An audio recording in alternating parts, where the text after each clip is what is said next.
Fala pessoal, sejam bem-vindos aí a mais um intensivão, né? Continuando aí para o concurso da GCM de Cotia, tá? Hoje nós vamos tratar do quê? Sobre a lei de abuso de autoridade, né? Que está prevista aí no concurso, tá? Está aí no edital, né? No conteúdo programático. Porém, ela está prevista o quê? Do artigo 3º ao artigo 6º, tá? Então vai falar aí, né? Sobre a forma da ação penal, né? Nos crimes aí de lei de abuso de autoridade, sobre os efeitos da condenação, né, e as penas restritivas de direito e das sanções de natureza civil e administrativa, tá? Mas antes de a gente começar aqui, pessoal, tratando já direto do artigo 3º, nós temos que falar, né, sobre o artigo 1º e o artigo 2º, tá? Por quê? Porque no artigo 1º e artigo 2º vai trazer aí quem vai definir, né, quais são os crimes de abuso de autoridade e tal, e quem são os sujeitos desse crime, tá? Quem são aí os sujeitos, né? Os agentes, os sujeitos do crime, aqueles sujeito ativo, tá? Importante, pessoal, vocês entenderem que quem comete crime de abuso de autoridade é quem, tá? Então, quem é agente público, né? Servidor ou não, que no exercício de suas funções ou a pretexto de exercê-la, abuse de poder que lhe tenha sido atribuído, tá? As condutas dessa lei constituem crime de abuso de autoridade quando praticadas pelo agente com a finalidade específica, tá? Então, além de ser um crime doloso, ou seja, exige aí o dolo, né? A vontade do agente, mas existe também a finalidade específica, né?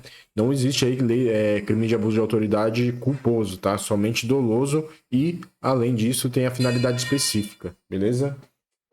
A finalidade específica, então, né? É o quê? Prejudicar outrem ou beneficiar a si mesmo ou a terceiro, ou ainda por mero capricho ou satisfação pessoal, tá? Então, as condutas descritas na lei de abuso de autoridade constituem aí crime quando praticadas pelo agente, né? Com a finalidade específica de quê? De prejudicar o outro ou beneficiar a si mesmo ou a terceiro, ou ainda por mero capricho ou satisfação pessoal, tá? E parágrafo 2º diz: a divergência na interpretação da lei ou na avaliação dos fatos e provas não configura abuso de autoridade, tá? Trata-se aí, né, da hermenêutica, tá? Da interpretação que as autoridades têm, né? De interpretar ali fatos e provas, tá? Então, dependendo aí do nível de interpretação, né? Se estiver de acordo aí, não configura crime de abuso de autoridade. Lembrando, né, que exige também a finalidade específica, né? Então, o artigo 2º também diz aí, né?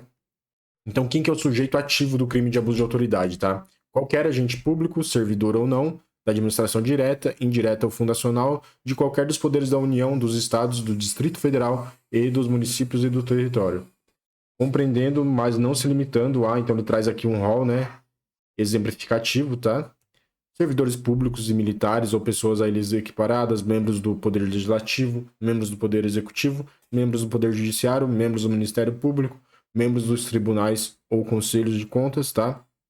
E reputa-se agente público, para os efeitos dessa lei, todos aqueles que exercem, ainda que transitoriamente ou sem remuneração, por eleição, nomeação, designação, contratação ou qualquer outra forma de investidura ou vínculo, ou mandato, né, ou cargo, emprego, função em órgão ou entidade abrangido pelo caput desse artigo, tá? Então, pode ser um estagiário, né, um estagiário aí, por exemplo, da Defensoria Pública, do Tribunal de Justiça, né, da Prefeitura, enfim, mesmo que exerça aí atividade transitória, né, ou sem remuneração, tá? Então, também pode responder pelo crime de abuso de autoridade, beleza?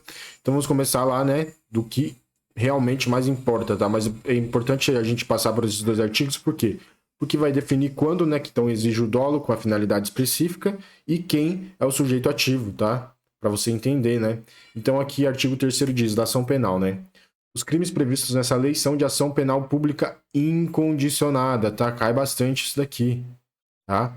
Eles são de ação penal pública incondicionada. Só para você entender, né?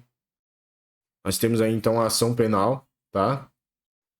Nós temos a ação penal pública, e a ação penal privada, né? Ação penal. Na ação penal pública nós temos a incondicionada e a ação penal pública condicionada, tá? Então, nos crimes aí de abuso de autoridade, nós temos ação penal pública incondicionada, tá? Ação penal pública incondicionada, ela independe da vontade da vítima, tá? Não importa se ela quer ou não, se ela tem interesse na ação ou não, a ação vai ser colocada aí, tá? Vai ser posta, né? Por quê, pessoal? Porque é um crime de ação penal pública incondicionada, ou seja, perceba que esses crimes de ação penal pública incondicionada são crimes que afetam não só a pessoa, mas afetam a sociedade, afetam a administração pública, tá? Por exemplo, no crime de lei de abuso de autoridade, né? Afeta a administração pública, ou seja, o agente age, o sujeito ativo aí age de forma cometendo abuso de autoridade, mas quem sofre, ele representa quem? Sofre, lógico, né? A pessoa que sofreu o abuso, mas também, né? Ali, ele representa a administração pública, tá? Então, ele comete um crime contra o interesse público também, beleza? Então, por isso que também nos crimes de ação de lei de abuso de autoridade, a ação penal pública é incondicionada, tá? Só de forma, né, bem superficial, só para vocês entenderem, tá? E parágrafo 1º diz: será admitida ação privada, né, se a ação penal pública não for intentada no prazo legal, cabendo ao Ministério Público aditar a queixa, repudiá-la e oferecer denúncia substitutiva, intervir em todos os termos do processo, fornecer elementos de prova, interpor recurso e, a todo tempo, no caso de negligência do querelante, retomar a ação penal como parte principal, tá?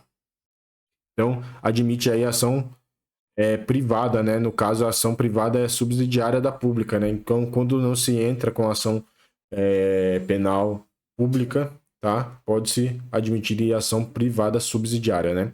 Que será exercida no prazo de 6 meses, tá? Então, tem um prazo de 6 meses para você entrar, no caso aí, com ação penal privada, né? Subsidiária, contada da data em que se esgotar o prazo para oferecimento da denúncia, tá? O prazo de oferecimento aí da denúncia, né? É de 5 dias com o réu preso, né? E 15 dias que o réu tá solto, né? Ou está mediante fiança, tá? Só a título aí de curiosidade, beleza? Porque na prova acredito que não cobre isso, tá? Então daqui é importante você lembrar que o crime aí, então, na ação penal, né? Para os crimes de lei de abuso de autoridade, ação penal pública incondicionada. Decora isso daqui, é incondicionada, não depende da vontade da vítima, tá? E admite-se aí, né, ação privada subsidiária, tá? Agora vamos para os efeitos da condenação e das penas restritivas de direito. Então, quais são os efeitos da condenação, né? Então, quando o réu aí, ele é condenado, quais são os efeitos, né?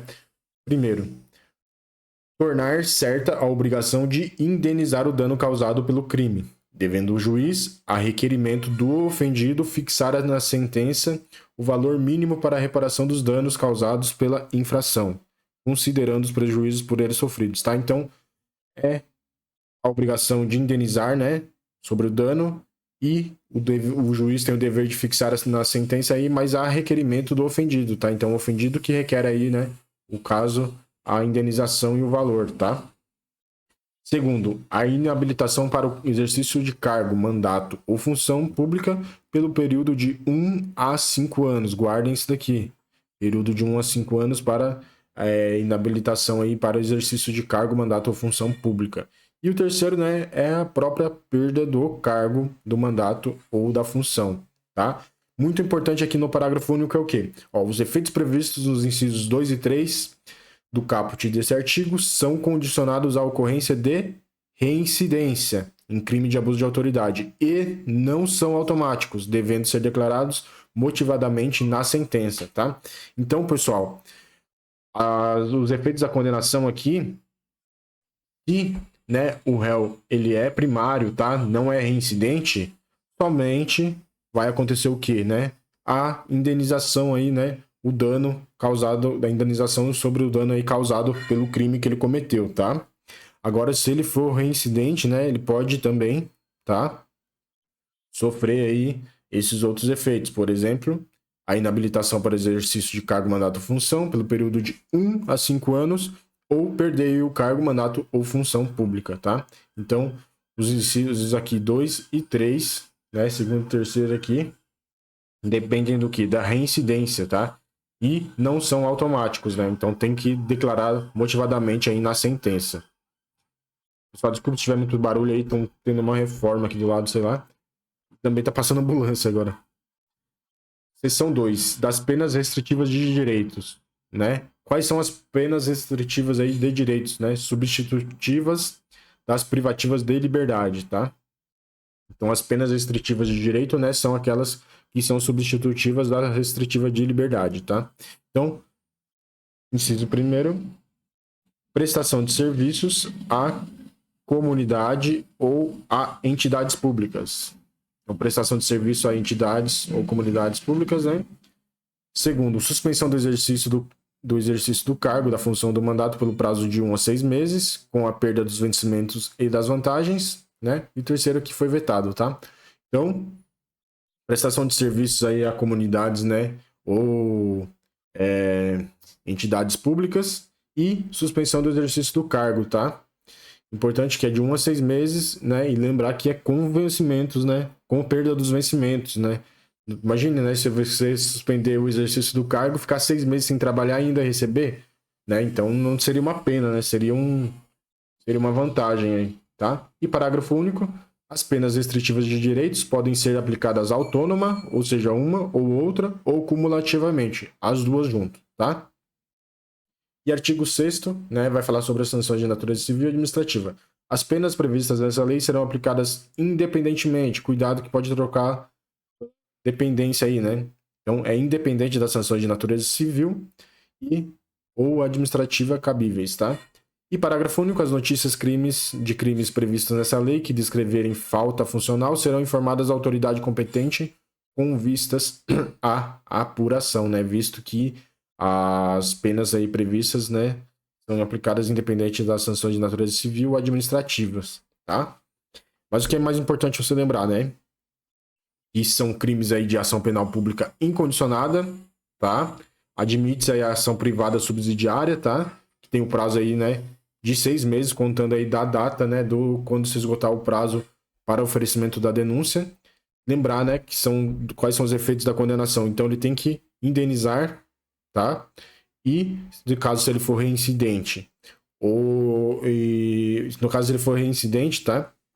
Então ele tem a inabilitação aí para exercício de cargo, mandato ou função pelo período de 1 a 5 anos ou também a perda do cargo, tá?